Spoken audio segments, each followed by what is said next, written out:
Let's start the rapid fire revision of biomolecules. इस chapter में एक तुम्हें हम जोर देके एक बात बोलेंगे कि ये नए बच्चों को नहीं समझ में आएगा, जो हमसे ना पढ़े होंगे या फिर हमारा नोट सुना होगा उनको बिल्कुल नहीं समझ में आएगा, क्योंकि हमने चैप्टर को क्या किया है, एक सीरीज से नहीं पढ़ाएंगे, एक सीरीज से नहीं बोलेंगे पूरे चैप्टर को। क्यों? पहली बात तो बोल रहे हैं ये हमारे स्टूडेंट के लिए है, बस एक सीरीज से नहीं बोलेंगे इस चैप्टर को। क्योंकि हमने इसको कनेक्ट करके पढ़ा है पूरा, पीछे का पॉइंट आगे, आगे का पॉइंट पीछे, जैसा हमें लगा कि यहाँ ये कनेक्ट है उसको वैसे ही पढ़ा है, तो उसी सीक्वेंस में बोलेंगे जिस सीक्वेंस में हमने कनेक्ट किया है उसको। तो देखना, तो हमारे स्टूडेंट के लिए पहले ही हम रैपिड फायर रिवीजन तो भैया हमारे स्टूडेंट ही समझ पाएंगे। अगर समझ जाते हो तुम बहुत अच्छी बात है, बोल रहेगा तो सब एनसीईआरटी, लेकिन तरीका अलग अलग होता है ना सबका एनसीईआरटी लिखवाने का। चलो तो स्टार्ट करते हैं बायोमोलिक्यूल्स।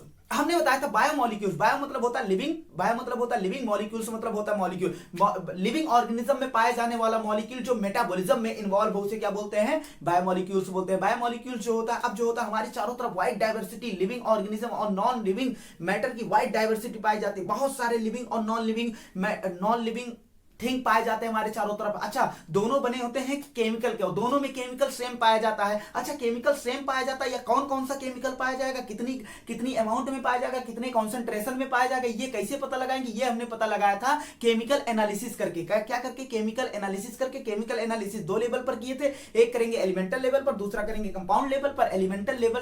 एलिमेंटल लेवल पर करें, जैसे एलिमेंटल लेवल पर क्या करेंगे, एलिमेंट कौन कौन से एलिमेंट उसमें पाए जा रहे हैं, और कंपाउंड लेवल पर करेंगे कि कौन कौन से कंपाउंड उसमें पाए जा रहे हैं। जैसे कार्बन एलिमेंटल लेवल पर करेंगे तो देखेंगे कार्बन, हाइड्रोजन, उसके बाद कार्बन हो गया, हाइड्रोजन हो गया, नाइट्रोजन हो गया, ऑक्सीजन हो गया, उसके ऐसे जो भी एलिमेंट हम देखेंगे कौन कौन से एलिमेंट पाए जा रहे हैं, और उसके बाद हम कंपाउंड में देखेंगे कौन कौन से कंपाउंड पाए जा रहे हैं। अब देखना, उसके बाद हम अगर बात करते हैं कि चाहे एलिमेंटल लेवल पर हम केमिकल एनालिसिस करें, चाहे कंपाउंड लेवल पर एनालिसिस करें, दोनों में क्या होता है, दो टाइप से एनालिसिस करेंगे। एक बताया था हमने क्वालिटेटिव, एक दूसरा क्या होता है क्वांटिटेटिव। क्वालिटेटिव मतलब एक मान लो हमने नॉन लिविंग मैटर लिया, उसमें देखेंगे कौन कौन सा एलिमेंट या कंपाउंड पाया जाता है, यह है क्वांटिटेटिव। कौन कौन सा एलिमेंट या कंपाउंड पाया जाता है, यह है क्वालिटेटिव, और कितनी मात्रा में पाया जाता है, यह है क्वालिटेटिव। तो सबसे पहले हमने बात किया था एलिमेंटल लेवल पर हमने किया था नॉन लिविंग थिंग लिया था, उसके बाद लिविंग ऑर्गेनिज्म लिया था। लिविंग ऑर्गेनिज्म में तुम प्लांट ले सकते हो, प्लांट टिश्यू ले सकते हो, एनिमल टिश्यू ले सकते हो, माइक्रोबियल पेस्ट ले सकते हो, और उसके बाद नॉन लिविंग मैटर में हमने क्या लिया था, अर्थ क्रस्ट लिया था। अब दोनों को कंपेयर किया, पहले उसमें एलिमेंटल लेवल पर बात कर रहे हैं, उसके बाद पहले हमने देखा क्वालिटेटिव किया। क्या किया? क्वालिटेटिव। जब क्वालिटेटिव देखा तो देखा carbon, hydrogen, nitrogen, oxygen, phosphorus, ये सब लिविंग ऑर्गेनिज्म में पाया जा रहा है। और जब नॉन लिविंग ऑर्गेनिज्म पे ये एनालिसिस किया तो सेम वही जो लिविंग ऑर्गेनिज्म में पाया जा रहा है, तो यही नॉन लिविंग थिंग में भी पाया जा रहा है, नॉन लिविंग मैटर में भी पाया जा रहा है। तो यहां से एलिमेंटल लेवल पर क्वांटिटेटिव मतलब क्या क्या पाया जा रहा है, क्वालिटेटिव से हम नहीं पता लगा पाए थे। उसके बाद हम बात करते हैं, उसके बाद हमने किया क्वांटिटेटिव जब किया तो कार्बन, हाइड्रोजन दोनों में सेम, इसमें भी carbon, hydrogen, oxygen, nitrogen, phosphorus, इसमें भी carbon, hydrogen, nitrogen, oxygen, phosphorus, इसमें भी पाया जा रहा था। उसके बाद अगर हम बात करते हैं क्वांटिटेटिव में क्या हुआ था, क्वांटिटेटिव में कार्बन, हाइड्रोजन की मात्रा, एवेंडेंस क्या था, यहां से कोई डिफरेंस नहीं, क्वालिटेटिव से कोई डिफरेंस नहीं क्रिएट कर पाएंगे, जबकि क्वांटिटेटिव से हम डिफरेंस क्रिएट कर देंगे कि कौन लिविंग है, कौन नॉन लिविंग है। कैसे करेंगे? कार्बन, हाइड्रोजन की मात्रा रिलेटिवली ज्यादा होता है लिविंग ऑर्गेनिज्म में और कम होता है किसमें, नॉन लिविंग मैटर में क्या होता है, कम होता है। तो डिफरेंस कैसे करेंगे? Difference on the based on relative abundance के बीच में, रिलेटिव एबेंडेंस के आधार पे क्या करेंगे हम, डिफरेंस क्रिएट करेंगे। किसमें रिलेटिव एबेंडेंस ज्यादा होगा, एलिमेंट का किसमें रिलेटिव एबेंडेंस ज्यादा होगा, किसमें ज्यादा होगा, ये हो जाएगा लिविंग में ज्यादा। कार्बन, हाइड्रोजन की मात्रा, कार्बन हाइड्रोजन देखेंगे, कार्बन हाइड्रोजन की मात्रा लिविंग में ज्यादा होगी और नॉन लिविंग में क्या होगा, कम होगा। उसके बाद हमने बात किया था कंपाउंड एनालिसिस। अब एलिमेंटल एनालिसिस पे हमने बात कर लिया, अब कंपाउंड एनालिसिस। अब कंपाउंड एनालिसिस से हम नॉन लिविंग मैटर को हटा देंगे, सिर्फ लिविंग मैटर में होगा। तो देख रहा भैया, कंपाउंड एनालिसिस मतलब वही होता how to analysis of chemical composition. उसी हेडिंग को तुम लिख दो कंपाउंड एनालिसिस। कंपाउंड एनालिसिस में हम दो टाइप के एनालिसिस करेंगे, एक ऑर्गेनिक कंपाउंड, एक इनऑर्गेनिक कंपाउंड। अब देखना, ऑर्गेनिक कंपाउंड में अगर करेंगे, सबसे पहला स्टेप हमने बताया था, सबसे पहला स्टेप तुम क्या करोगे, टेक एनी टिश्यू, कोई भी टिश्यू लोगे, चाहे प्लांट टिश्यू हो सकता है या एनिमल टिश्यू हो सकता है, कोई भी लिविंग टिश्यू, लिविंग ऑर्गेनिज्म ले लो, चाहे तुम वेजिटेबल ले लो, चाहे पीस ऑफ लिवर, लिवर का टुकड़ा ले लो, उसको क्या करेंगे हम ग्राइंड कर देंगे, किसके प्रेजेंस में, trichloro acetic acid, trichloro acetic acid के प्रेजेंस में हम क्या कर देंगे, ग्राइंड कर देंगे। अब ग्राइंड कर दिया, पीस दिया, अच्छा किसके मदद से पूछा, पीसा, मोटर और पेस्टल की मदद से हमने क्या कर दिया, पीस दिया। उसके बाद जो हमें मिलेगा थिक स्लरी मिलेगा, उस थिक स्लरी को हम चीज क्लॉथ या कॉटन द्वारा क्या कर देंगे, छान देंगे। अब जो नीचे बैठ जाएगा उसे बोलेंगे फिल्ट्रेट, और जो ऊपर रह जाएगा उसे क्या बोलेंगे, रेटेंटेट। क्या बोलेंगे, रेटेंटेट बोलेंगे। अब फिल्ट्रेट जो होता है उसे एसिड, वो जो होगा छोटे छोटे मॉलिक्यूल होंगे, इसलिए बायो माइक्रो मॉलिक्यूल बोला था। और ऊपर जो रह जाएगा, ऊपर जो रेटेन रहेगा उसे क्या बोलेंगे, उसे बोलेंगे बायो माइक्रो मॉलिक्यूल। नीचे वाले को बोला गया था एसिड सॉल्युबल पूल, और ऊपर वाले को क्या बोला गया था, acid insoluble pool, acid insoluble pool. हमने देखा था बायो माइक्रो मॉलिक्यूल जो फिल्ट्रेट है उसमें जो होता है, वो जो उसमें 1000 ऑफ द कंपाउंड पाए जाते हैं, और सब में एक कॉमन फीचर था, सब में एक कॉमन फीचर था। वो कॉमन फीचर था सबका मॉलिक्यूलर वेट, सबका मॉलिक्यूलर वेट 18 से 800 डाल्टन के बीच में था, 18 से 800 डाल्टन के बीच में था। जबकि मैक्रोमोलिक्यूल ग्रेटर देन 10,000 डाल्टन किसमें था, इसमें बायोमैक्रोमोलिक्यूल। उसके बाद बात करते हैं, अगर बायोमैक्रोमोलिक्यूल में देखते हैं तो इसमें 1000 ऑफ कंपाउंड मिले थे। इसमें 4 टाइप ऑफ बायोमैक्रोमोलिक्यूल में 4 टाइप ऑफ कंपाउंड मिलेंगे। लिपिड मिलेगा, सबसे पहले देखो प्रोटीन मिलेगा, प्रोटीन मिलेगा, पॉलीसेक्राइड मिलेगा, न्यूक्लिक एसिड मिलेगा। अच्छा, प्रोटीन, पॉलीसेक्राइड और न्यूक्लिक एसिड ये सब पॉलीमेरिक सब्सटेंस होते हैं। क्या होते हैं, पॉलीमेरिक सब्सटेंस। इसमें लिपिड भी आता है, जबकि लिपिड का मॉलिक्यूलर वेट लेस देन 800 होता है, 800 डाल्टन से कम होता है। तो इसे तो रखना चाहिए था बायोमाइक्रो मॉलिक्यूल फिल्ट्रेट में रखना चाहिए था, लेकिन ये रखा गया है कहां, बायोमाइक्रो मॉलिक्यूल, क्योंकि ये जो होता है लिपिड जो होता है अपने ओरिजिनल फॉर्म में नहीं पाया जाता। ये क्या होते हैं, लिपिड को जो हम तोड़ते हैं तो आपस में ये क्या हो जाते हैं, चिपक जाते हैं, वेसाइकल्स बना लेते हैं, छोटे छोटे गोले बना लेते हैं, ये ऊपर ही रह जाते हैं। तो ये इसको रखा कहां गया है, लिपिड को रखा गया है बायोमाइक्रो मॉलिक्यूल में, लेकिन ये स्ट्रिक्टली इसे नहीं बोल सकते कि ये बायोमाइक्रो मॉलिक्यूल है। उसके बाद हमने देखा था, देखो उसके बाद हमने देखा था सेल कंपोजिशन। देखो यहां से अब एनसीईआरटी में तुम नहीं पाओगे, हम दूसरी जगह से ये यहां से नीचे से दूसरी जगह से उठाए, वही समझ पाएगा जो हमसे पढ़ा होगा। देखो सेल कंपोजिशन अगर बात करें, सेल का कंपोजिशन, तो इसमें क्या होता है, साइटोप्लाज्म होता है, उसके बाद साइटोप्लाज्म पाया जाता है, उसके बाद साइटोप्लाज्म में बड़े बड़े मॉलिक्यूल, मैक्रोमोलिक्यूल पाया जाता है, सेल ऑर्गेनेल्स पाया जाता है। अगर हम क्या करते हैं इनको, अब देखना, साइटोप्लाज्म जो होता है रफली रिप्रेजेंट करता है एसिड सॉल्युबल पूल को, क्योंकि साइटोप्लाज्म छन के नीचे चला आएगा तो इसे एसिड सॉल्युबल पूल बोलेंगे। जबकि मैक्रोमोलिक्यूल और सेल ऑर्गेनल्स जो होता है इन्हें क्या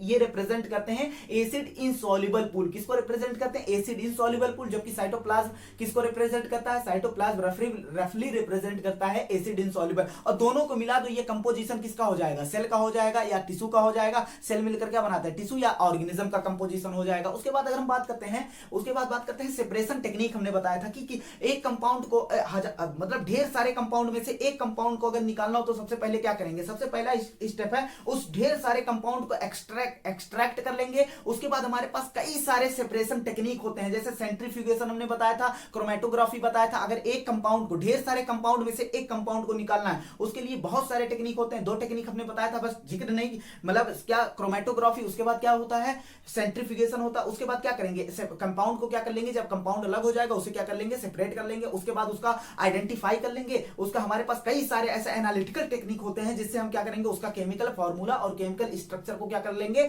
आइडेंटिफाई कर लेंगे। अब देखना, अब आता है बायोमोलिक्यूल्स का क्या मतलब होता है। बायोमोलिक्यूल्स का एनसीईआरटी ने लिखा है कि all carbon compound that we get from, जो हमें मिलता है कहां से, लिविंग ऑर्गेनिज्म से, जो जितने भी कार्बन कंपाउंड मिलता है उसे बायोमोलिक्यूल बोलते हैं। अच्छा बताओ, अब बायोमोलिक्यूल मतलब लिविंग ऑर्गेनिज्म में जो भी कार्बन कंपाउंड मिल रहा है। अच्छा, एक बात हमने बताया था कि कार्बन कंपाउंड, सिर्फ कार्बन कंपाउंड ही लिविंग ऑर्गेनिज्म में पाया जाता नहीं, इसमें कार्बन कंपाउंड के, ऑर्गेनिक कंपाउंड के साथ इनऑर्गेनिक एलिमेंट और इनऑर्गेनिक मेटल भी पाया जाता है। अच्छा, कैसे एनालिसिस करेंगे, अब हम बात करेंगे, ऑर्गेनिक हमारी खत्म हो गई, अब बात करेंगे इनऑर्गेनिक एनालिसिस पे। इनऑर्गेनिक एनालिसिस में क्या करेंगे, सबसे पहली बात स्मॉल टिश्यू लेंगे, प्लांट का भी हो सकता है, एनिमल का भी हो सकता है। उसे क्या करेंगे, उसका वेट लेंगे, वेट मतलब पूरा ओरिजिनल वेट जिसमें वाटर और ड्राई वेट हो। उसके बाद क्या करेंगे, उसको सुखवा देंगे, क्या कर देंगे, उसको सुखवा देंगे। सुखवा करके हमें हमें क्या मिल जाएगा, ड्राई वेट मिल जाएगा। और ड्राई वेट को पूरा क्या कर देंगे, फुल्ली बर्न कर देंगे, फुल्ली बर्न पूरी तरीके से जला देंगे। और जब पूरी तरीके से जलाएंगे तो कार्बन जो होता है गैसियस फॉर्म में, CO2 के फॉर्म में क्या हो जाएगा,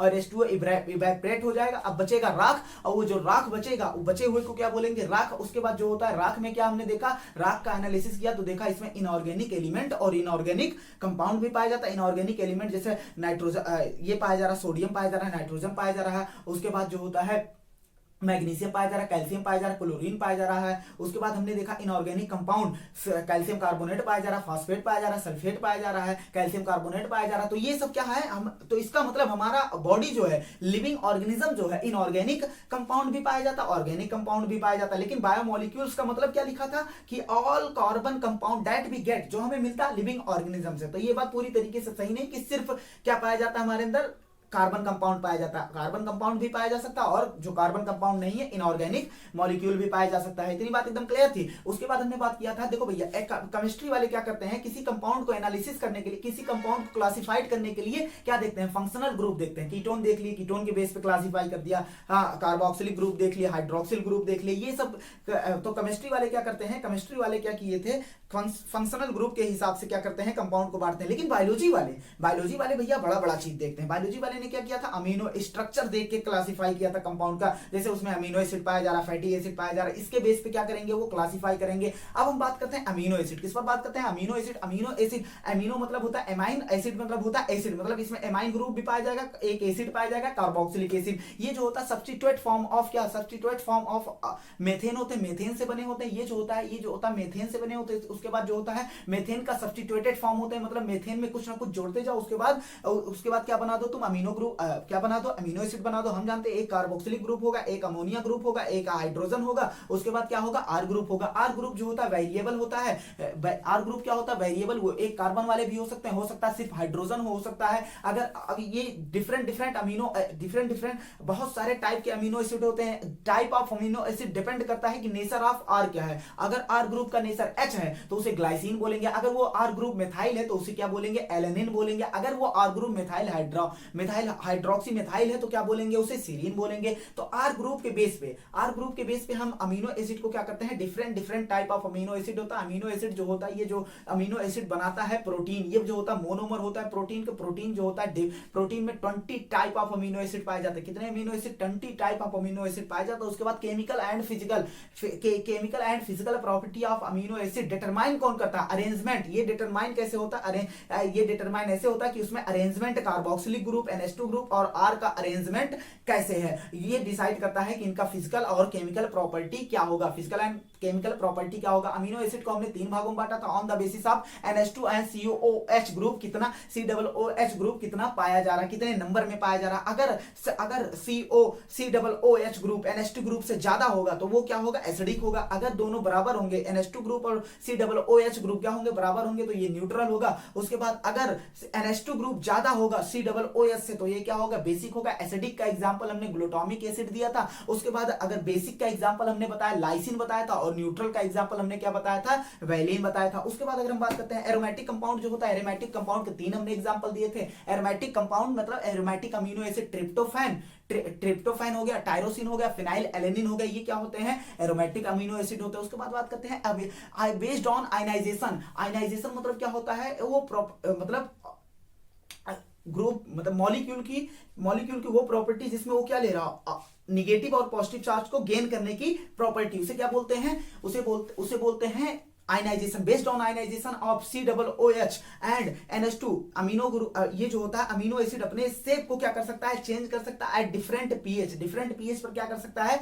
चेंज कर सकता है। जैसे अगर हम बात करें एसिडिक में, इसे छोड़ दो तो एसिडिक में अगर इसे एसिडिक सॉल्यूशन में रख दो, एसिडिक सॉल्यूशन में क्या होगा, अमाइन ग्रुप पे क्या हो जाएगा, पॉजिटिव चार्ज आएगा। जबकि अगर न्यूट्रल में रखो तो क्या होगा, एक पॉजिटिव एक निगेटिव। न्यूट्रल में मतलब सॉल्यूशन अगर न्यूट्रल है तो क्या होगा, एक पॉजिटिव एक निगेटिव। इसे अगर एक पॉजिटिव एक निगेटिव पाया जाता है तो इसे ज्विटर आयन बोला जाता है। क्या बोला जाता है? ज्विटर आयन बोला जाता है। उसके बाद अगर हम बात करते हैं, अगर इसे बेसिक सॉल्यूशन में रख दो तो H प्लस कहां से आ जाएगा? COOH से क्या होगा? H प्लस से निकल जाएगा तो वो क्या हो जाएगा? COO माइनस हो जाएगा। क्या हो जाएगा? COO माइनस हो जाएगा। उसके बाद हमने बात किया था भैया लिपिड। लिपिड जो होता है, दूसरा बात किया था लिपिड। लिपिड को फैट बोल सकते हैं। ये जो होता है लिपिड को क्या बोल सकते हैं? फैट। लिपिड को बोल सकते हैं फैट। ये जो होता है लिपिड को दो भागों में बांट सकते हैं, simple lipid, conjugated lipid. Simple lipid जो होता है, सिंपल लिपिड उसमें दो चीजें आ सकती हैं। एक सिंपल लिपिड में दो चीजें आ सकती हैं, फैटी एसिड और ग्लिसरॉल आ सकता है। और कॉन्जुगेटेड लिपिड, देखो लिपिड को दो भागों में, simple lipid, conjugated. Simple lipid में दो चीजें आ सकती हैं, फैटी एसिड और क्या?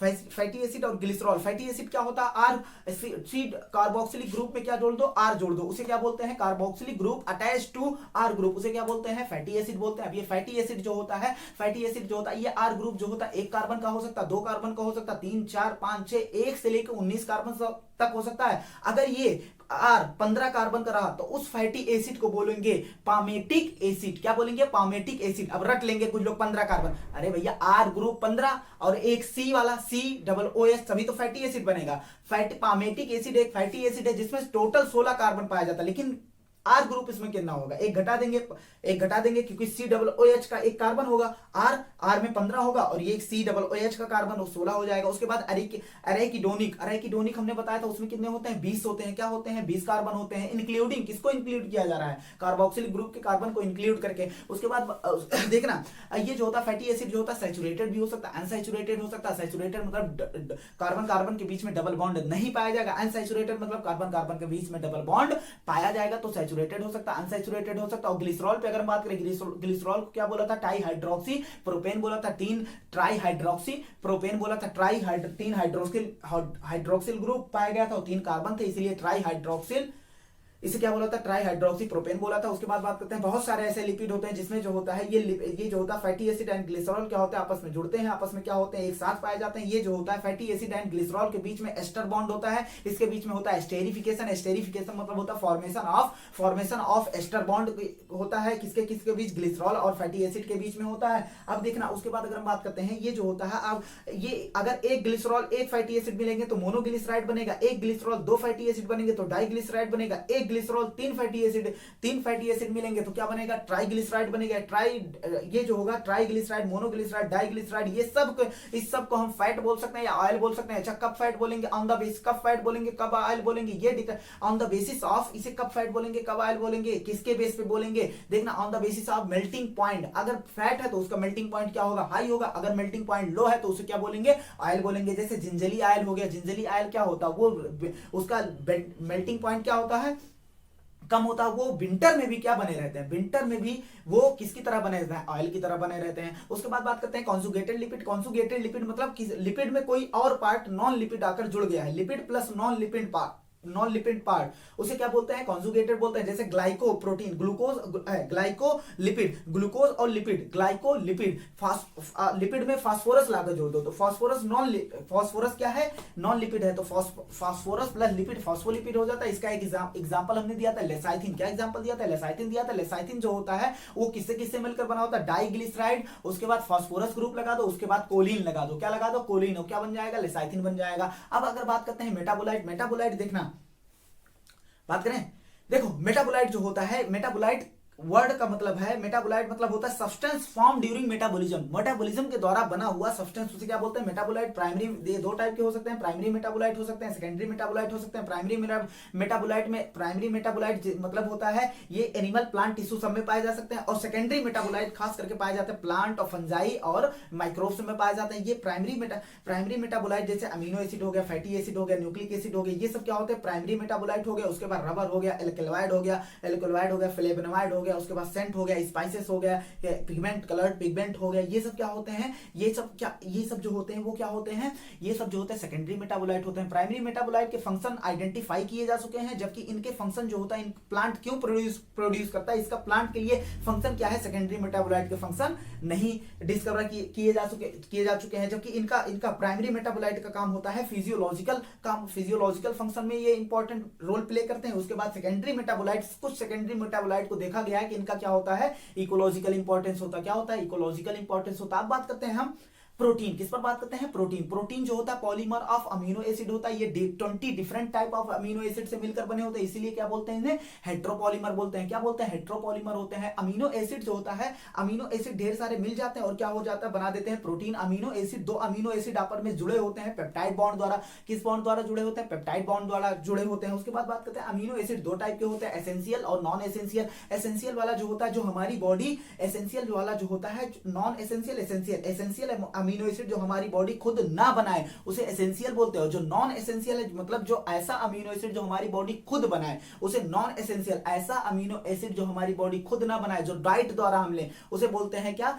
उसे बोलते हैं एसेंशियल बोलते हैं। क्या बोलते हैं? एसेंशियल बोलते हैं। उसके बाद हम बात करते हैं, अगर स्ट्रक्चर ऑफ प्रोटीन की बात करें तो amino acid, amino acid, amino acid, ढेर सारे अमीनो एसिड मिलकर क्या बना देते हैं? ढेर सारे अमीनो एसिड मिलकर बना देते हैं प्रोटीन, ढेर सारे अमीनो एसिड मिलकर प्रोटीन बना देते हैं। तो इसका लेफ्ट साइड जो होता है वहां उसे बोलते हैं एन टर्मिनल बोलते हैं। उसके राइट साइड को क्या बोलते हैं? क्योंकि यहाँ कार्बोक्सिलिक ग्रुप फ्री है तो इसे सी टर्मिनल, और यहाँ क्या है? NH2 ग्रुप फ्री है, इसीलिए इसको क्या बोला जाता है? एन टर्मिनल बोला जाता है। अगर हम बात करते हैं किसी भी स्ट्रक्चर का, किसी भी मॉलिक्यूल का स्ट्रक्चर बताना है, किसी भी मॉलिक्यूल का स्ट्रक्चर बताना है तो चार लोग आते हैं। एक इनऑर्गेनिक केमिस्ट वाले। इनऑर्गेनिक केमिस्ट वाले क्या करते हैं? इनका मॉलिक्यूलर फॉर्मूला ही, जैसे HCl, इनका मॉलिक्यूलर फॉर्मूला ही मॉलिक्यूलर स्ट्रक्चर। उसके बाद अगर हम बात करते हैं, दूसरे आते हैं ऑर्गेनिक केमिस्ट वाले, ये 2D में थोड़ा दिखाने, जैसे बेंजीन आके बना दिए, नेफ्थलीन आके बना दिए। उसके बाद हम बात करते हैं उसके बाद फिजिसिस्ट आते हैं। कौन आते हैं? फिजिसिस्ट। फिजिसिस्ट जो होता है वो कहता है भैया हम तुम्हें 3D में दिखा देंगे कोई भी स्ट्रक्चर। लेकिन बायोलॉजिस्ट जो होता है, बायोलॉजिस्ट आके बवाल क्या किया? प्रोटीन को 4 लेवल पर एक्सप्लेन किया। कितने लेवल पर डिस्क्राइब किया? 4 लेवल। कहा भैया प्रोटीन के स्ट्रक्चर प्राइमरी भी हो सकते हैं, सेकेंडरी भी हो सकते हैं, टर्सरी भी हो सकते हैं, क्वाटरनरी भी हो सकते हैं। अगर हम प्राइमरी स्ट्रक्चर की बात करें तो सबसे बेसिक स्ट्रक्चर जो प्रोटीन का होता है प्राइमरी स्ट्रक्चर होता है। इसमें क्या होता है? सीक्वेंस ऑफ अमीनो एसिड होता है। जिसमें हम क्या कर सकते हैं? अमीनो एसिड की पोजीशन बता सकते हैं कि कौन फर्स्ट, कौन सेकंड, कौन लास्ट। तो अमीनो एसिड की पोजीशन किसमें बताया जा सकता है? Primary structure. इसीलिए इसे क्या कहा जाता है? Information, positional information in amino acid. कौन? अगर ये डायरेक्ट उठ गया लाइन एनसीईआरटी तो क्या लगाओगे? Primary structure. उसके बाद जो होता है, ये जो होते हैं धागे की तरह लंबे लंबे होते हैं। अब इसमें क्या हो जाती है? फोल्डिंग हो जाती है। ये फोल्डिंग जो होती है वो राइट हैंडेड होती है। कैसी होती है? Right handed. ये अल्फा हेलिक्स बना सकते हैं, और जब फोल्डिंग हो जाएगी तो क्या बना देंगे? हेलिक्स बना देंगे। ये अल्फा हेलिक्स बना सकते हैं। बीटा हेलिक्स को बीटा प्लेटेड सीट भी बोला जाता है। उसके बाद ये क्या बना सकते हैं? ट्रिपल हेलिक्स हमने बताया था। अल्फा हेलिक्स जो होता है वो राइट हैंडेड। सब हेलिक्स कैसे होंगे? राइट हैंडेड होंगे। उसके बाद हम बात करते हैं, अगर प्राइमरी स्ट्रक्चर जो था प्रोटीन का वो थोड़ा घूम गया, क्या हो गया? क्वाइल्ड हो गया। अब उसे बोलेंगे सेकेंडरी स्ट्रक्चर। क्या बोलेंगे? Secondary structure. Long secondary structure क्या होंगे? और ज्यादा घूमेंगे और क्या बना देंगे? हॉलो ऊलन बॉल लाइक, ऊन के जैसा हॉलो स्ट्रक्चर बना देंगे, जिसे क्या बोलेंगे? टर्सरी स्ट्रक्चर बोलेंगे। एंजाइम जो है इसी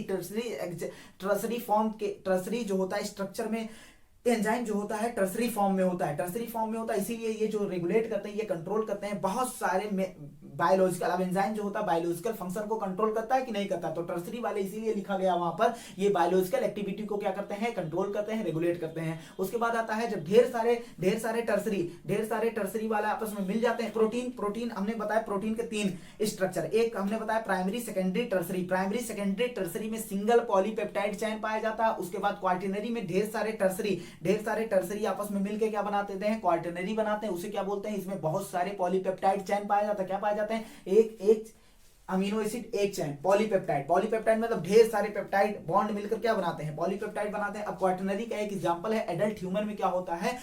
हीमोग्लोबिन पाया जाता है, उसमें 4 पॉलीपेप्टाइड चेन पाया जाता है। 2 इसमें से अल्फा होता है, 2 इसमें से अल्फा होता है, और 2 क्या होता है? दो बीटा चेन होता है। उसके बाद इंसुलिन में जो होता है 2 पॉलीपेप्टाइड चेन पाए जाते हैं। कितने पॉलीपेप्टाइड चेन पाए जाते हैं? 2 पॉलीपेप्टाइड चेन पाए जाते हैं। अब कार्बोहाइड्रेट की बात करते हैं। कार्बोहाइड्रेट जो होता है उसे सैकराइड भी बोला जाता है, शुगर भी बोला जाता है। ये 3 टाइप के हमने बताए थे, मोनोसैकराइड, ओलिगोसैकराइड, पॉलीसैकराइड। मोनोसैकराइड मतलब मोनोसैकराइड मतलब एक शुगर पाया जाए। उसके बाद जो होता है ओलिगोसैकराइड में कुछ शुगर पाए जाएंगे, पॉलीसैकराइड में ढेर सारे शुगर पाए जाएंगे। और मोनोसैकराइड जो होता है उसमें क्या होता है? मोनोसैकराइड जो होता है एक शुगर पाए जाएंगे। इसके एग्जाम्पल जो ग्लूकोज, ग्लैक्टोज और फ्रक्टोज इसके एग्जाम्पल होता है। जबकि ओलिगो में डाइसैकराइड भी आ सकता है, ट्राइसैकराइड भी आ सकता है, टेट्रासैकराइड भी आ सकता है, पेंटासैकराइड भी आ सकता है, सकता। हम एग्जांपल हमने डाइसेक्राइड का हमने तुम्हें एग्जांपल दिया था, सुक्रोज हो गया, माल्टोज हो गया, लैक्टोज हो गया, एक इसके एग्जांपल होते हैं, डाइसेक्राइड के होते हैं। उसके बाद पॉलीसेक्राइड की बात करते हैं। पॉलीसेक्राइड में क्या होता है, स्टार्च आ गया, सेलुलोज आ गया, इन्युलिन आ गया, इन्युलिन आ गया, ग्लाइकोजन आ गया, ये सब क्या होते हैं पॉलीसेक्राइड, मतलब ढेर सारे शुगर इसमें होते हैं। अब ये ढेर सारे शुगर इसमें जो होते हैं ये एक टाइप के हो सकते हैं और डिफरेंट टाइप के हो सकते हैं। अगर पॉलीसेक्राइड एक टाइप ऑफ शुगर से मिलकर बना हुआ है, एक टाइप ऑफ मोनोसेक्राइड से मिलकर बना हुआ, उसे होमोपॉलीमर बोलेंगे। अगर पॉलीसेक्राइड डिफरेंट टाइप ऑफ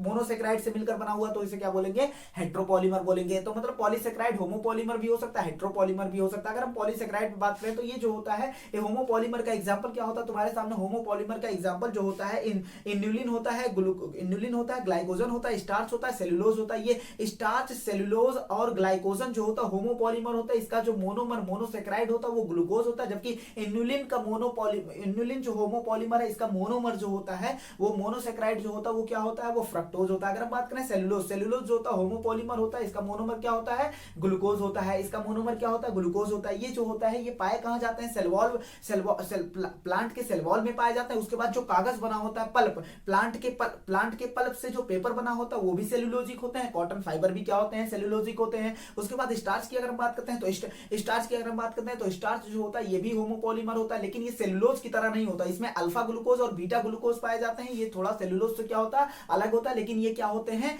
ये जो होते हैं सेलुलोज से अलग होता है, लेकिन ये क्या होते हैं, ये होमोपॉलीमर होते हैं, क्योंकि सिर्फ और सिर्फ क्या पाया जा रहा है, ग्लूकोज पाया जा रहा है। ये ब्रांच्ड होता है। उसके बाद store house of energy in plant अपना खाना किस फॉर्म में स्टोर करता है, स्टार्च के फॉर्म में स्टोर करता है। उसके बाद हम बात करते हैं ग्लाइकोजन जो होता है, ये जो होता है ग्लाइकोजन क्या होता है, ये भी क्या होते हैं, होमोपॉलीमर होते हैं। इनका मोनोमर क्या होता है, ग्लूकोज होता है। उसके बाद अगर हम बात करते हैं ये जो होता है store house of energy in animal होते हैं। उसके बाद आता है इन्युलिन जो होता है होमोपॉलीमर होता है, इसका मोनोमर क्या होता है, फ्रक्टोज होता है। इसका मोनोमर क्या होता है, फ्रक्टोज होता है। उसके बाद बात करते हैं, ये इतनी बात हो गई स्ट्रक्चर के। इसके बात करते हैं इसके दो ग्लूकोज के बीच में ग्लाइकोसिडिक बॉन्ड होता है। क्या होता है, ग्लाइकोसिडिक बॉन्ड होता है। किस किस कार्बन के बीच में होता है, ये पहले और चौथे कार्बन के बीच में होता है, पहले और चौथे कार्बन के बीच में होता है। अगर पहले शुगर की बात करें तो लेफ्ट साइड होता है और लास्ट वाला क्या होता है, राइट साइड होता है। पहला शुगर जो होता है उसे क्या बोलते हैं, लेफ्ट साइड, और इधर राइट साइड। लेफ्ट साइड वाले को नॉन रिड्यूसिंग बोला जाता है, नॉन रिड्यूसिंग एंड बोला जाता है, और इसको बोला जाता है रिड्यूसिंग एंड। हमने रीजन बताया था इसका क्यों बोला जाता है। अब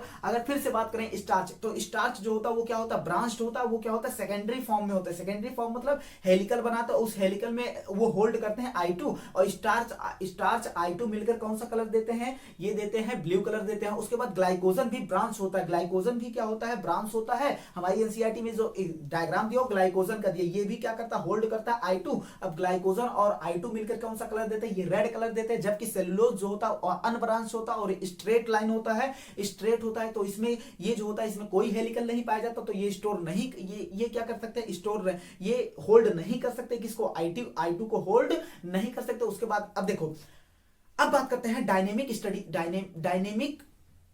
स्टेट ऑफ बॉडी कंस्टिट्यूएंट या कॉन्सेप्ट ऑफ मेटाबॉलिज्म पे अगर बात करते हैं तो डायनेमिक मतलब गतिशील अवस्था। डायनेमिक मतलब क्या होता है, गतिशील अवस्था। देखना भैया बॉडी की गतिशील अवस्था देखना भैया। अगर हम बात करते हैं, देखो अगर हम बात करें इसमें तो हम जानते हैं लिविंग ऑर्गेनिज्म में क्या होता है, 1000 ऑफ द कंपाउंड पाए जाते हैं। ये कंपाउंड ऑर्गेनिक कंपाउंड पाए जाते हैं। ये कंपाउंड जो होता है ऑर्गेनिक कंपाउंड कुछ ना कुछ कॉन्सेंट्रेशन में पाए जाते हैं। ये कॉन्सेंट्रेशन नापने के लिए हमने नापा किसमें था, एक्सप्रेस्ड किया था मिलीमोल पर सेल या मिलीमोल पर लीटर में हमने क्या किया था, इसे एक्सप्रेस किया था। उसके बाद अगर हम बात करते हैं जितने भी एक ग्रेटेस्ट डिस्कवरी के हिसाब से या ऑब्जर्वेशन किया गया, जितने भी बायोमोलिक्यूल होते हैं वह टर्नओवर, उनका क्या होता है, टर्नओवर होता है। टर्नओवर मतलब क्या होता है, कोई चीज लगातार कोई चीज किसी से बन रही और लगातार किसी दूसरे में कन्वर्ट हो रही। क्या हो रही, किसी चीज किसी दूसरे से बन रही और लगातार किसी दूसरे में क्या हो रही, कन्वर्ट हो रही। कांस्टेंट बीइंग चेंज्ड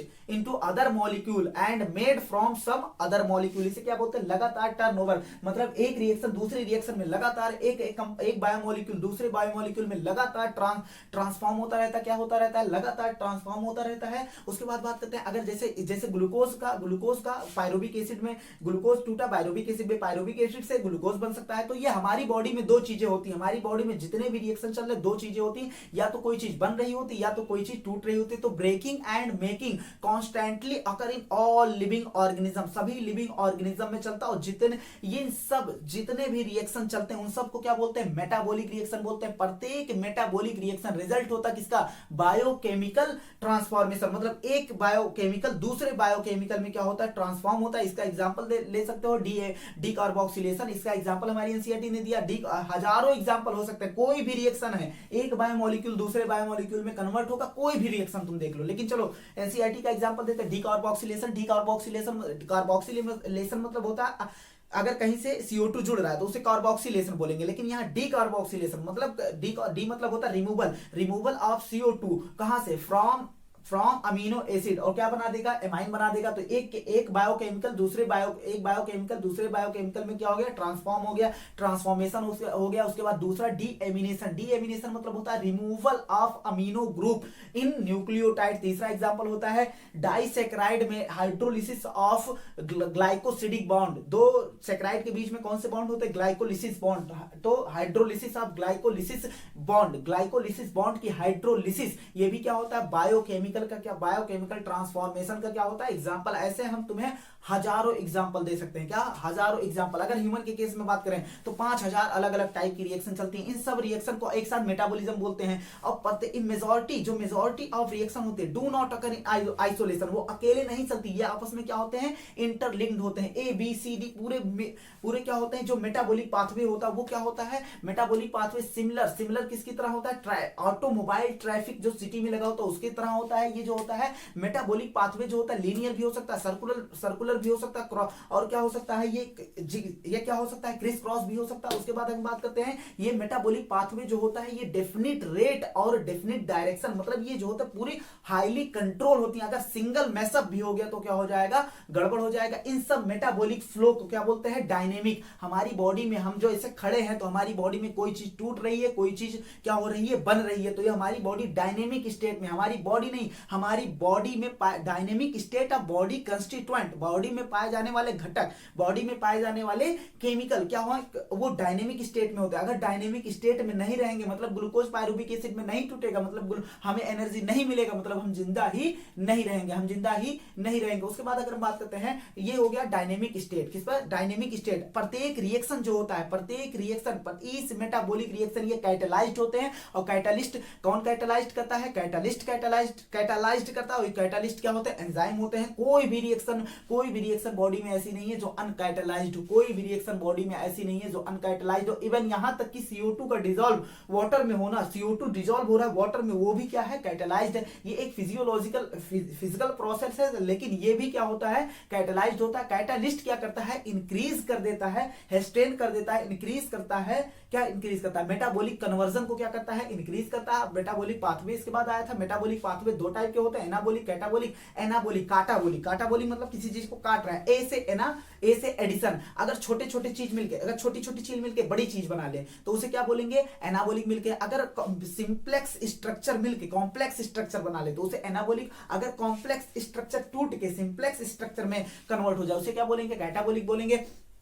अब अगर एसिटिक, अब एनाबॉलिक का एग्जांपल देख लो। एनाबॉलिक का एग्जांपल क्या होता है, एसिटिक एसिड कोलेस्ट्रॉल बना ले, या अमीनो एसिड क्या बना ले, प्रोटीन बना ले। हम तुम्हें हजारों एग्जांपल दे सकते हैं लेकिन एनसीईआरटी वाले दे रहे हैं। उसके बाद जो होता है कैटाबॉलिक में क्या एग्जांपल दोगे, मसल सेल में क्या पाया जाता है, ग्लूकोज, ग्लाइकोजन, भैया ग्लूकोज पाया जाता है। उसके बाद ग्लूकोज टूट जाएगा लैक्टिक एसिड में, ग्लूकोज टूट जाएगा लैक्टिक एसिड में। ये होगा 10 स्टेप में। कितने स्टेप में होगा, 10 स्टेप में। ये भी इसमें टूट रहा है तो किसका एग्जांपल हो गया। अब एटीपी टूटेगा ADP प्लस इनऑर्गेनिक फॉस्फेट में। अगर कोई चीज टूट रहा है तो उसे कैटाबॉलिक, अगर कोई चीज बन रहा है, सिंथेसिस हो रही तो एनाबॉलिक, इसीलिए एनाबॉलिक को सिंथेटिक, बायोसिंथेटिक फेज भी कहा जाता है। और टूट रही है तो क्या बोलेंगे, कैटाबॉलिक, इसीलिए कैटाबॉलिक को डिग्रेडेशन फेज कहा जाता है। अब देखना उसके बाद इसमें जो होता है एनाबॉलिक में जो होता है एनर्जी क्या होती है, एनाबॉलिक में एनर्जी लगती है, कंज्यूम होती है। जबकि कैटाबॉलिक किसी चीज को तोड़ेंगे, जैसे ग्लूकोज को बनाने में तो एनर्जी लगती है, लेकिन जब तोड़ते हैं तो क्या होती है, कैटाबॉलिक में एनर्जी रिलीज होती है और एनाबॉलिक में क्या होता है,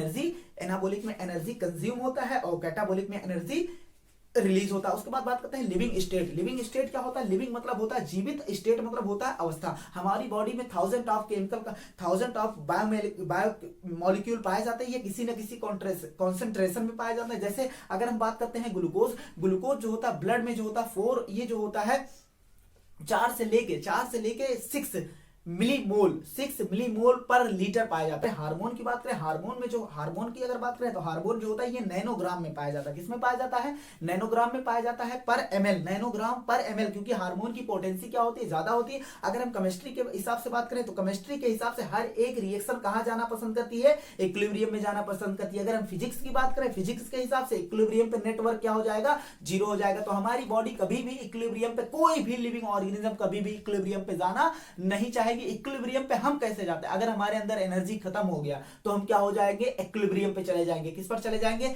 एनर्जी खत्म मतलब जितने भी मेटाबॉलिक रिएक्शन हो क्या हो जाएंगे? बंद हो जाएंगे और हम कहां चले जाएंगे? इक्विलिब्रियम पे चले जाएंगे। इतनी बात एकदम क्लियर है। उसके बाद तो कोई भी हमारी बॉडी इक्विलिब्रियम पे जाना नहीं चाहेगी। अच्छा, इक्विलिब्रियम पे नहीं जाना चाहेंगे तो ये कैसे पॉसिबल होगा? एनर्जी, अगर हमारे अंदर एनर्जी खत्म हो रही है उसे फिर क्या दे दो? एनर्जी दे दो। फिर नॉन इक्विलिब्रियम क्या हो गया? मेंटेन हो गया। तो लिविंग स्टेट मतलब क्या होता है? बॉडी के इस पर रहना चाहिए, नॉन इक्विलिब्रियम पे होना चाहिए, और स्टेडी मतलब नियमित स्टेट में होना चाहिए, गतिशील होना चाहिए, ऐसा नहीं बंद हो जाए। तो नॉन इक्विलिब्रियम होना चाहिए और स्टेडी स्टेट में होना चाहिए। उसके बाद किस लिए इस स्टेट में रहेगा? ताकि हम क्या कर सके? परफॉर्म कर सके वर्क। कोई भी लिविंग ऑर्गेनिज्म फॉल नहीं होना चाहता, किसमें? गिरना नहीं चाहता, इक्विलिब्रियम पर। अच्छा, ये कैसे पॉसिबल होगा? कैसे पॉसिबल होगा?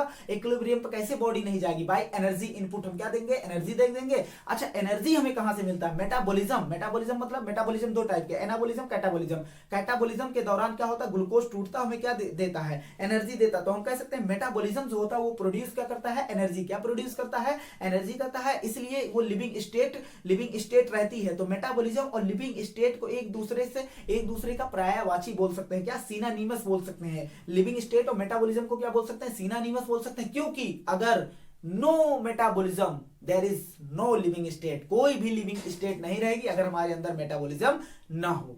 अब एंजाइम की बात करते हैं। एंजाइम जो होता है ये क्या होता है? सभी के सभी लगभग almost all enzyme proteinaceous nature के होते हैं, प्रोटीन के बने होते हैं। लेकिन कुछ न्यूक्लिक एसिड वो काम कर बिहेव करने लगता है किसकी तरह? एंजाइम की तरह काम करने लगता है, उसे राइबोसोम बोलते हैं। न्यूक्लिक एसिड में भी आरएनए किसकी तरह काम करने लगता है? एंजाइम की तरह काम करने लगता है, उसको बोलते हैं राइबोसोम। इसका काम होता है स्प्लाइसिंग में मदद करता है। और किसमें मदद करता है? स्प्लाइसिंग और रेप्लिकेशन में मदद करता है। उसके बाद देखना, एंजाइम जो होता है कैटालिस्ट की तरह काम करता है। ये क्या करता है? एक्सीलरेट करता है। क्या? रेट ऑफ रिएक्शन को क्या करता है? एक्सीलरेट करता है। उसके बाद ये जो होता है एंजाइम प्रोटीन के बने होते हैं। ये प्राइमरी स्ट्रक्चर में भी पाए जा सकते हैं, सेकेंडरी में भी पाए जा सकते हैं और टर्सरी स्ट्रक्चर में भी पाए जा सकते हैं। टर्सरी स्ट्रक्चर अगर हमने देखा था, प्रोटीन क्या हुआ? फोल्डिंग प्रोटीन की हुई थी और क्रिस क्रॉस मैनर में ये क्या बना लिए थे? एंजाइम बना लिए थे। फोल्डिंग के दौरान कुछ गड्ढे क्रीवाइस बन जाएंगे। उसके बाद इसमें पॉकेट या क्लेफ्ट बन जाएंगे। इस क्रीवाइस या पॉकेट या क्लेफ्ट को बोलेंगे सबस्ट्रेट बाइंडिंग साइट। यहां से एक्टिव साइट बोलेंगे जहां से सबस्ट्रेट आकर क्या करेगा? बाइंड करेगा। एंजाइम सबस्ट्रेट को क्या कर देता है? प्रोडक्ट में कन्वर्ट कर देता है। एंजाइम एक कैटालिस्ट की तरह काम करता है। कैटालिस्ट एक बड़ा वर्ड है, इसमें एंजाइम कैटालिस्ट भी आता है जो ऑर्गेनिक होता है और इसमें इनऑर्गेनिक कैटालिस्ट भी आता है। अगर हम बात करें इधर ऑर्गेनिक कैटालिस्ट, इधर मतलब एंजाइम कैटालिस्ट, इधर क्या? Inorganic catalyst. Inorganic catalyst, enzyme catalyst जो होते हैं वो क्या होते हैं? लार्ज होते हैं, कॉम्प्लेक्स होते हैं, ग्लोब्यूलर होते हैं। ये सिंपल मेटल भी हो सकते हैं और सिंपल मॉलिक्यूल भी हो सकते हैं। इनऑर्गेनिक कैटालिस्ट, एंजाइम कैटालिस्ट जो होता है ये अपनी बॉडी खुद सिंथेसाइज करती है, जबकि इनऑर्गेनिक कैटालिस्ट जो होता है इसे हम बाहर से इसे क्या होता है? अपनी बॉडी खुद नहीं बनाती, डाइट द्वारा लेते हैं। इनऑर्गेनिक एंजाइम कैटालिस्ट जो होता है ये सेंसिटिव होता है change in temperature and high temperature और हाई प्रेशर के लिए क्या होता है? सेंसिटिव होता है, जबकि ये लेस सेंसिटिव होता है। ये जो होता है ये डैमेज एंजाइम जो होगा, अगर 40 नॉर्मल एंजाइम जो होगा 40 डिग्री सेल्सियस से अगर ऊपर चले गए तो क्या हो जाएगा? डैमेज हो जाएगा। जबकि ये टेम्परेचर इधर उधर होने से, घटने बढ़ने से ये क्या होगा? अगर टेम्परेचर बढ़ भी जाए तब भी इनऑर्गेनिक कैटालिस्ट क्या होगा? एफिशिएंटली काम करेगा। लेकिन अगर हमने देखा ये 40 डिग्री पे क्या हो जाएगा? डीनेचुरेट हो जाएगा। लेकिन कुछ हमने ऑर्गेनिज्म ऐसे देखे जिसके एंजाइम 80 से 90 डिग्री सेल्सियस पर भी काम कर रहे थे। जैसे हमने एंजाइम आइसोलेट किया थर्मोफिलिक ऑर्गेनिज्म से जो कहा सर्वाइव कर रहे थे अंडर एक्सट्रीम हॉट टेम्परेचर, जैसे सल्फर स्प्रिंग्स हो गया, हॉट स्प्रिंग्स हो गया, यहां सर्वाइव कर रहे थे। वहां से हमने एंजाइम निकाला, हमने देखा वो एंजाइम स्टेबल है, 80 से 90 डिग्री सेल्सियस में भी स्टेबल है और रिटेन किया हुआ है कैटालिटिक पावर, उसके पास कैटालिटिक पावर है। इसका मतलब वहां ऐसे ऑर्गेनिज्म जो इतने भयानक टेम्परेचर में रह रहा है उसके लिए थर्मो स्टेबिलिटी बहुत ही इंपॉर्टेंट है। उसका थर्मो स्टेबिलिटी मतलब टेम्परेचर को झेलने की क्षमता। अब बात करते हैं केमिकल रिएक्शन। अब बात करते हैं chemical reaction. Change in chemical reaction दो टाइप के हो सकते हैं, फिजिकल चेंज हो सकता है, केमिकल चेंज हो सकता है। केमिकल में फिजिकल चेंज भी हो सकता है, केमिकल चेंज भी हो सकता है। अब देखना फिजिकल चेंज में क्या होगा, अगर शेप चेंज हो जाए विदाउट ब्रेकेज ऑफ बॉन्ड तो वो क्या होगा, फिजिकल चेंज होगा। Change in state of matter, अगर एक अवस्था से दूसरी अवस्था में मैटर चला गया तो ये भी क्या होगा, इसमें भी ये भी क्या है, फिजिकल चेंज है। जैसे आइस का पिघल जाना वाटर में, वाटर का वेपर के फॉर्म में उड़ जाना, इसमें बॉन्ड का ब्रेकेज नहीं हो रहा है। जबकि केमिकल में क्या होता है, इसमें ब्रेकेज ऑफ बॉन्ड होता है। क्या होता है, breaking and making of bond during the transformation. अब ये जो होता है तो उसे बोलते हैं केमिकल चेंज। अभी केमिकल चेंज इनऑर्गेनिक में भी हो सकता है और ऑर्गेनिक में भी हो सकता है। ऑर्गेनिक में जैसे स्टार्च का टूटना, अरे यार बहुत सारे एग्जांपल है, स्टार्च का टूटना, प्रोटीन का टूटना, ग्लूकोज का टूटना, पायरुविक एसिड में, ये भी क्या है, और इनऑर्गेनिक भी हो सकते हैं। क्या हो सकते हैं, इनऑर्गेनिक हो सकते हैं। अगर हम बात करें रेट ऑफ रिएक्शन जो होता है, ये इसे रेफर्ड किया जाता है delta P upon delta T. मतलब डेल्टा पी मतलब amount of product, delta T मतलब टाइम, कि amount of product formed per unit time. एक मिनट, मान लो कोई भी यूनिट ले लो, एक मिनट में कितना प्रोडक्ट बना उसे क्या बोला जाता है, रेट ऑफ रिएक्शन। अगर रेट ऑफ रिएक्शन में अगर डायरेक्शन स्पेसिफाइड कर देंगे तो क्या हो जाएगा, उसे वेलोसिटी ऑफ रिएक्शन बोल सकते हैं। क्या बोल सकते हैं, वेलोसिटी ऑफ रिएक्शन बोल सकते हैं। उसके बाद हम बात करते हैं, अगर रेट ऑफ रिएक्शन जो होता है ये टेम्परेचर भी डिपेंड करता है। किस पर डिपेंड करता है, टेम्परेचर पे। एक जनरल थंब रूल होता है कि अगर टेम्परेचर को हम 10 डिग्री सेल्सियस बढ़ा दें, टेम्परेचर को अगर 10 डिग्री सेल्सियस बढ़ा दें तो रेट ऑफ रिएक्शन डबल हो जाएगा। जबकि टेम्परेचर को हम 10 डिग्री सेल्सियस घटा दे तो रेट ऑफ रिएक्शन क्या हो जाएगा, आधा हो जाएगा। अब आओ देखते हैं एंजाइम की इंपॉर्टेंस क्या है। एक बार हम एक रिएक्शन को एंजाइम की प्रेजेंस में करवाएंगे, एक बार उसी रिएक्शन को क्या करेंगे, सेम एंजाइम की प्रेजेंस में कंडक्ट नहीं करवाएंगे, मतलब एंजाइम की प्रेजेंस नहीं रहेगी। हमने CO2 प्लस H2O से क्या बनाया था, H2CO3 कार्बोनिक एसिड बनाया था। यहां अगर एंजाइम नहीं रहेगा तो कार्बोनिक एसिड 200 मॉलिक्यूल पर घंटे कार्बोनिक एसिड के बनेंगे विदाउट एंजाइम के। जबकि अगर एंजाइम की प्रेजेंस रहेगी तो कितने बनेंगे, 6 लाख मॉलिक्यूल पर सेकंड, 6 लाख मॉलिक्यूल पर सेकंड बनेंगे एंजाइम की प्रेजेंस में। और बिना एंजाइम के प्रेजेंस में, एंजाइम की प्रेजेंस अगर नहीं है, एंजाइम की एब्सेंस में कितने होंगे, 200 मॉलिक्यूल पर घंटे। 200 मॉलिक्यूल पर घंटे से 6 लाख मॉलिक्यूल पर सेकंड पर आ गए, मतलब 10 मिलियन टाइम एंजाइम जो होता रेट ऑफ रिएक्शन को 10 मिलियन टाइम बढ़ाता है। अब हमने 1000 ऑफ द एंजाइम खोजे, क्या खोजे, 1000 ऑफ द एंजाइम खोजे। और सभी के सभी एंजाइम क्या होते हैं, एक स्पेसिफिक केमिकल के लिए क्या होते हैं, स्पेसिफिक होते हैं। सभी के सभी एंजाइम कोई ना कोई स्पेसिफिक केमिकल को कैटालाइज कर रहे होते हैं। अब ये देखना, मल्टी स्टेप रिएक्शन जो होता है, मल्टी स्टेप रिएक्शन में होता क्या है, एक एंजाइम जो होता है कैटालाइज कर सकता है, एक स्टेप जो होता है वो कैटालाइज्ड किया जा सकता है सेम एंजाइम या डिफरेंट एंजाइम द्वारा कैटालाइज्ड किया जा सकता है। जैसे ग्लूकोज की बात करें, ग्लूकोज ऑक्सीजन की प्रेजेंस में पायरुविक एसिड और एसिटाइल को एंजाइम बनाता है। जबकि ऑक्सीजन की एब्सेंस रहेगी तो अगर ईस्ट की बात करें तो उसमें लैक्टिक एसिड बना देगा, अगर मसल्स की बात करें तो उसमें क्या बना देगा, मसल्स की बात करें तो उसमें अल्कोहल बना देगा। तो ये बात हो गया। और इसमें इसे क्या बोलते हैं, ग्लाइकोलिसिस बोलते हैं। ग्लाइकोलिसिस में कितने स्टेप होते हैं, 10 स्टेप होते हैं। अब आओ बात करते हैं आखिर में एंजाइम कैसे काम करता, how do enzyme work, enzyme काम कैसे करता। देखना तो क्या होता है, एंजाइम होता है, यहाँ सबस्ट्रेट होता है। क्या होता है, एंजाइम के एक्टिव साइड और यहाँ सबस्ट्रेट डिफ्यूज कर दिया जाता है एंजाइम के एक्टिव साइड पर। अब सबस्ट्रेट क्या होता है, सबस्ट्रेट जो होता है एक्टिव साइड ऑफ एंजाइम से जुड़ जाता है और एक कॉम्प्लेक्स बनाता है। इस कॉम्प्लेक्स का नाम होता है ES complex, enzyme substrate complex. क्या नाम होता है, एंजाइम सबस्ट्रेट कॉम्प्लेक्स होता है। ये इंटरमीडिएट होता है। उसके बाद जो होता है ये अनस्टेबल होता है। स्टेबल मतलब एक बार चिपक जाए फिर ना निकले, जबकि इसे बार बार निकलना है। एंजाइम सबस्ट्रेट को प्रोडक्ट में कन्वर्ट कर देगा, एंजाइम फ्री हो गया, फिर दूसरे सबस्ट्रेट को चिपका लेगा। तो ये क्या होता है, इंटरमीडिएट होता है और ट्रांजिएंट फॉर्म में होते हैं। किस फॉर्म में होते हैं, ट्रांजिएंट फॉर्म में होता है। अब इसमें क्या होता है, breaking and making of breakage of bond होता है। सबस्ट्रेट का बॉन्ड टूटता है, उसके बाद ये किसमें कन्वर्ट हो जाते हैं, प्रोडक्ट में। अभी भी एंजाइम से प्रोडक्ट चिपका हुआ है। अब इस स्ट्रक्चर को बोलते हैं ईपी कॉम्प्लेक्स। क्या बोलते हैं, ईपी कॉम्प्लेक्स बोलते हैं, मतलब एंजाइम प्रोडक्ट कॉम्प्लेक्स। अब क्या लास्ट स्टेप में क्या होगा, एंजाइम जो होगा वो लॉस कर देगा, क्या एंजाइम जो होगा वो रिलीज कर देगा प्रोडक्ट को। प्रोडक्ट बन गया, एंजाइम क्या कर देगा, प्रोडक्ट को रिलीज कर देगा। अब उसके बाद जो आता है, हम जानते हैं ड्यूरिंग द ट्रांसफॉर्मेशन, इस पूरे रिएक्शन के दौरान, इस पूरे ट्रांसफॉर्मेशन के दौरान सबस्ट्रेट और प्रोडक्ट के स्ट्रक्चर में चेंज आया है, लेकिन एंजाइम के स्ट्रक्चर में चेंज नहीं आया। एंजाइम के स्ट्रक्चर में चेंज नहीं आता, एंजाइम जैसा है वैसा रहेगा, लेकिन सबस्ट्रेट और प्रोडक्ट के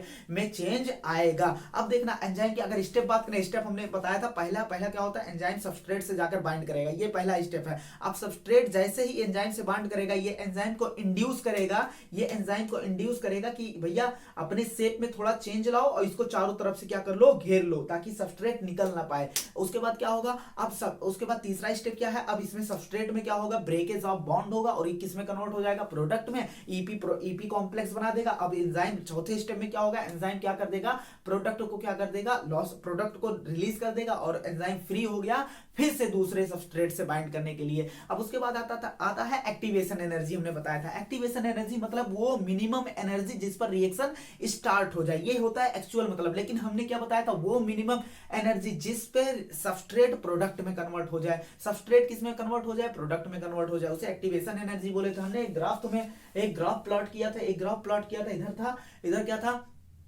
पोटेंशियल एनर्जी, और इधर क्या था, रिएक्शन कहां तक प्रोग्रेस किया है। तो देखना भैया, अगर हमने बात किया था तो यहाँ सबस्ट्रेट था और सबस्ट्रेट प्रोडक्ट में कन्वर्ट हो जाएगा। सबस्ट्रेट प्रोडक्ट में एक बार उसे एंजाइम के प्रेजेंस में करवाया था, एक बार एंजाइम के प्रेजेंस में नहीं करवाया था। एंजाइम के प्रेजेंस में करवाया था तो क्या था, एंजाइम के प्रेजेंस में करवाया था तो एक्टिवेशन एनर्जी क्या लगा था, कम लगा था, और एंजाइम के प्रेजेंस में नहीं करवाया था तो एक्टिवेशन एनर्जी क्या लगा था, ज्यादा लगा था। कुल मिलाजुला कहने का मतलब है एंजाइम जो है वो एक्टिवेशन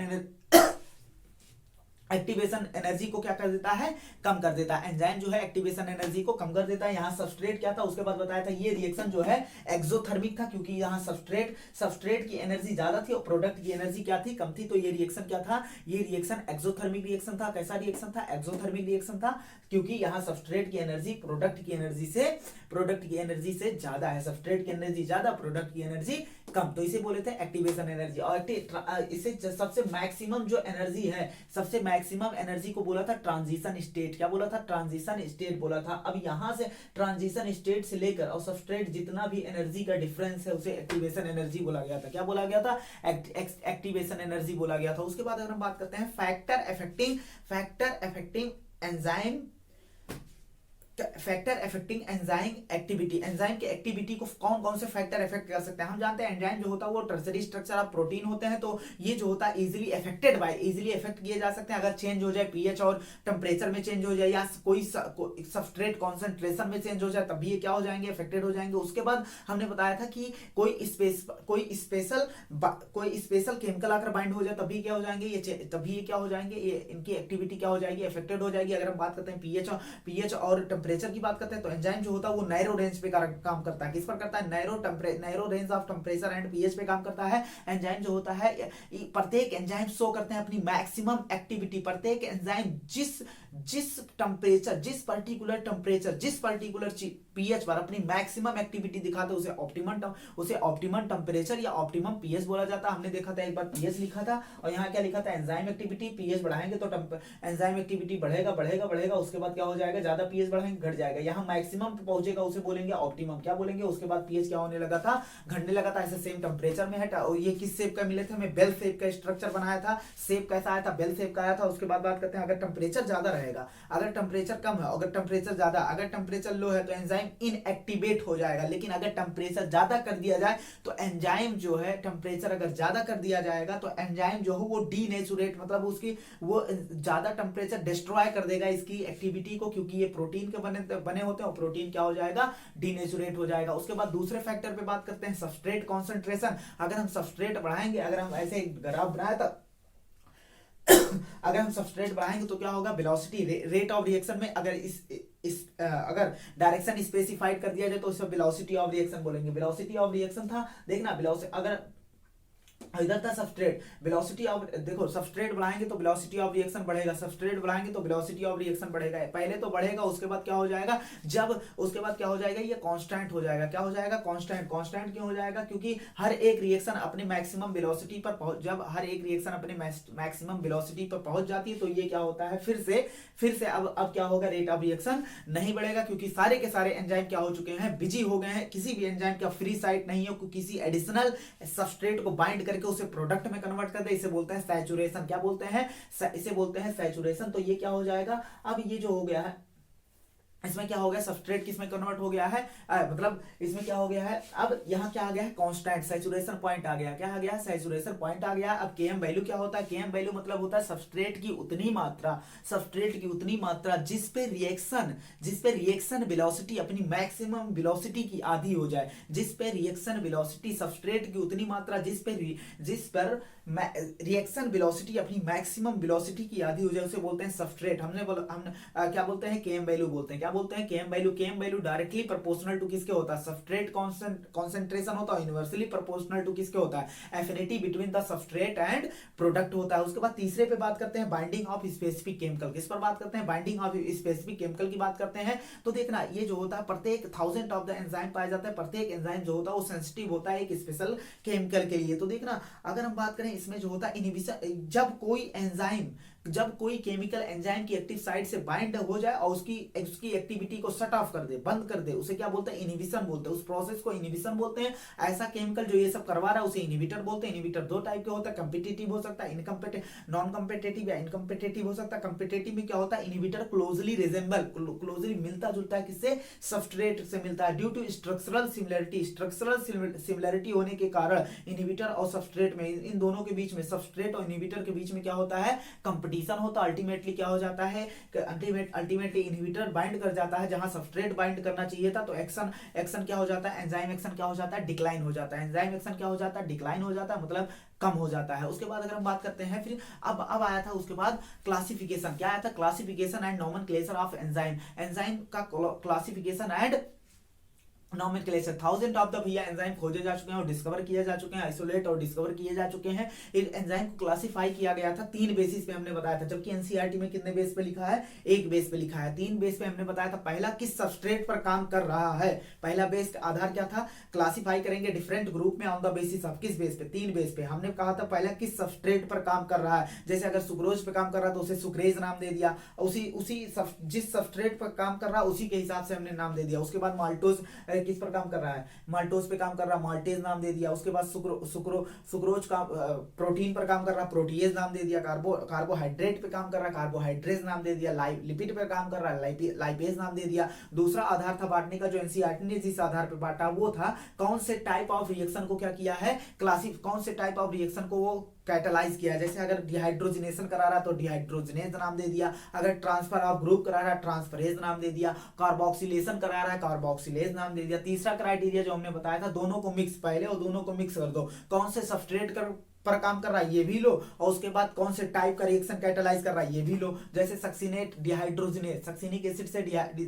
एसिड में डिहाइड्रोजिनेशन कराना, तो क्या सक्सिनेट डिहाइड्रोजिनेट। अब हम बात करते हैं एंजाइम क्लासिफाई किया गया है 6 भागों में, किस 6 क्लास में क्लासिफाई किया गया ऑन द बेसिस ऑफ दूसरे वाले पे, जो किस टाइप के रिएक्शन ये कैटालाइज कर रहे हैं। देखना 6 क्लास में बांटा गया। पहला क्लास जो होता है ऑक्सीडो रिडक्टेज, 6 क्लास होते हैं और 4 से 13 सब क्लास होते हैं। इसे रिप्रेजेंट किया जाता है 4 डिजिट द्वारा। कितने डिजिट इसे लिखा जाता है, इसका नाम, कोई एंजाइम का नाम लिखा जाता है 4 डिजिट द्वारा, जैसे 4 5 3 2 4 डिजिट लिए जाते हैं। पहला डिजिट उसका ये शो करता है कि उसका क्लास क्या है, दूसरा डिजिट ये शो करता है उसका सब क्लास क्या है, तीसरा डिजिट ये शो करता है उसका सब क्लास क्या है, चौथा डिजिट ये शो करता है कि कौन से टाइप का रिएक्शन वो कैटालाइज कर रहा है। देखना उसके बाद अगर हम बात करते हैं, पहला इसमें क्लास था ऑक्सीडो रिडक्टेज, ऐसा एंजाइम जो कैटालाइज करे, ऐसा एंजाइम जो कैटालाइज करे ऑक्सीडो रिडक्शन रिएक्शन, मतलब जिसमें ऑक्सीडेशन और रिडक्शन हो रहा है। जैसे क्या हो गया, जैसे कि उसके बाद अगर हम बात करते हैं इसका ऑक्सीडो रिडक्टेज का दूसरा नाम क्या था, डिहाइड्रोजिनेज।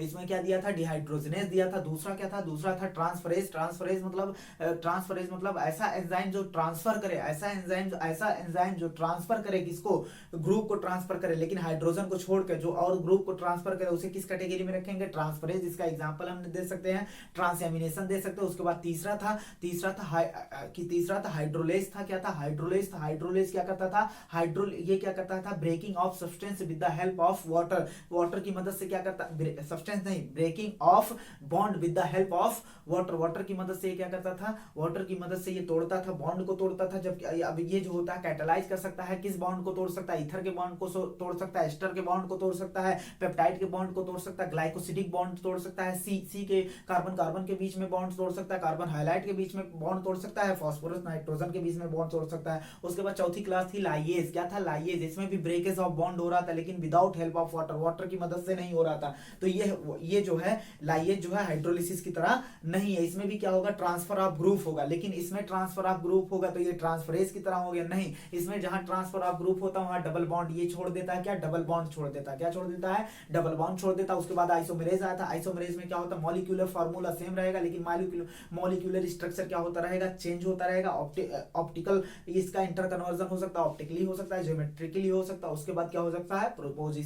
पोजिशनल भी हो सकता है। अब लास्ट वाला आया था लाइगेज। लाइगेज कैटालाइज ऐसे रिएक्शन को करता है जिसमें बॉन्ड को जोड़ा जा रहा हो, दो बॉन्ड को जोड़ा जा रहा हो, ये ऐसे रिएक्शन को कैटालाइज करता है। ये कार्बन कार्बन ये जो होता है कार्बन ऑक्सीजन के बीच में बॉन्ड जोड़ सकता है, कार्बन सल्फर के बीच में बॉन्ड जोड़ सकता है, कार्बन नाइट्रोजन के बीच में बॉन्ड जोड़ सकता है। उसके बाद फास्फोरस और किसके बीच में? फास्फोरस ऑक्सीजन के बीच में बॉन्ड जोड़ सकता है। अब आया था उसके बाद, अब बात करते हैं, अब आया था एंजाइम। हमने बताया हमने एंजाइम को दो भागों में बांट सकते हैं, सिंपल एंजाइम और उसके बाद कॉन्जुगेटेड एंजाइम या होलो एंजाइम या कॉम्प्लेक्स एंजाइम कह सकते हैं। सिंपल एंजाइम ऐसे एंजाइम जो सिर्फ और सिर्फ प्रोटीन के बने हैं। कॉम्प्लेक्स या होलो एंजाइम ऐसे एंजाइम होते हैं जो क्या होते हैं? होलो एंजाइम ऐसे एंजाइम होते हैं जो प्रोटीन और नॉन प्रोटीन दोनों से बने होते हैं। इसे क्या बोलते हैं? होलो एंजाइम बोलते हैं। अब इसमें जो होता है, इसमें दो चीजें आते हैं। एक आता है एपोजाइम। कॉन्जुगेटेड एंजाइम को दो भागों में बांट सकते हैं, एपोजाइम और कौन सा?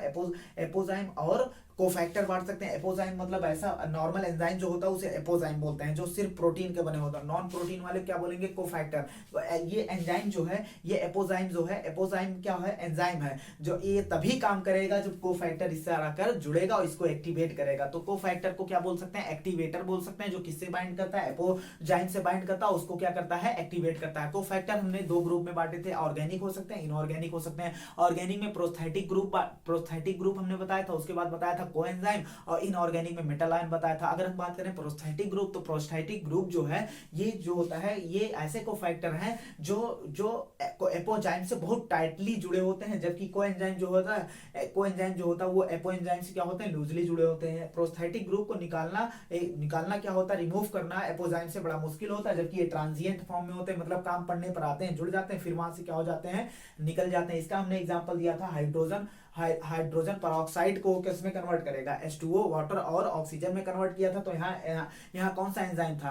पेरोक्सीडेज या कैटालेज? पेरोक्सीडेज या कैटालेज? ये पेरोक्सीडेज और कैटालेज एपोजाइम था, लेकिन इसको एक्टिवेट कौन करेगा? इसको एक्टिवेट करेगा प्रोस्थेटिक ग्रुप। प्रोस्थेटिक ग्रुप में कौन? हीम एक्टिवेट करेगा। कौन एक्टिवेट करेगा? हीम। और कोएंजाइम में हमने बताया था कि ये भी कोई बहुत सारे रिएक्शन को कैटालाइज करेगा, लेकिन इसके ज्यादातर इसमें जो होता है ऐसा देखा गया है कि विटामिन जो होता है मोस्ट एसेंशियल कंपोनेंट होता है मोस्ट ऑफ द कोएंजाइम में विटामिन पाया जाता है। जैसे इसका NAD और क्या दिया था? NAD दिया था, और उसके बाद क्या दिया था? NADP दिया था। इसमें जो होता है नियासिन पाया गया था। क्या पाया गया था? नियासिन विटामिन पाया गया था। अब उसके बाद अगली बात करते हैं। अगला जो है मेटल आयन है। बहुत सारे नंबर ऑफ एंजाइम को रिक्वायरमेंट होती है metal ion for their activity के लिए। बहुत सारे एंजाइम को अपनी एक्टिविटी के लिए मेटल आयन की जरूरत होती है। मेटल आयन जो होता है ये बॉन्ड बनाता है किसके बीच? पहले तो एंजाइम, ये मेटल आयन है, पहले तो ये किसके बीच बनाएगा? एंजाइम और एंजाइम के एक्टिव साइड और मेटल आयन के बीच में क्या बनाएगा? बॉन्ड बनाएगा। उसके बाद यहाँ से जुड़े होते हैं सबस्ट्रेट। ये मेटल आयन और सबस्ट्रेट के बीच में क्या बनाता है? बॉन्ड बनाता है। इसका एग्जांपल दे सकते हैं जिंक जो होता है ये प्रोटियोलिटिक एंजाइम, ये जो होता है कैटालाइज करता है। प्रोटियोलिटिक एंजाइम जो होता है कार्बोक्सीपेप्टाइडेज। क्या होता है? कार्बोक्सीपेप्टाइडेज जो होता है वो प्रोटीन को तोड़ने वाला एंजाइम को क्या करता है? कैटालाइज करता है, एक्टिवेट करता है वो। उसके बाद जो होता है बात करते हैं, उसके बाद ये जो होता है, अगर कोफैक्टर से एपोजाइम से हम कोफैक्टर निकाल दें, एपोजाइम से या कॉन्जुगेटेड एंजाइम से हम क्या कर दें? कोफैक्टर निकाल दें, तो वो उसके पास कैटालिटिक एक्टिविटी नहीं रह जाएगी, वो कैटालाइजर रिएक्शन को नहीं कर पाएगा, क्योंकि कोफैक्टर क्या है? एंजाइम कैटालिटर है। एंजाइम को क्या करता है? एंजाइम एक्टिवेटर है। एंजाइम को क्या करता है? एक्टिवेट करता है। बात यहीं तक। Thank you.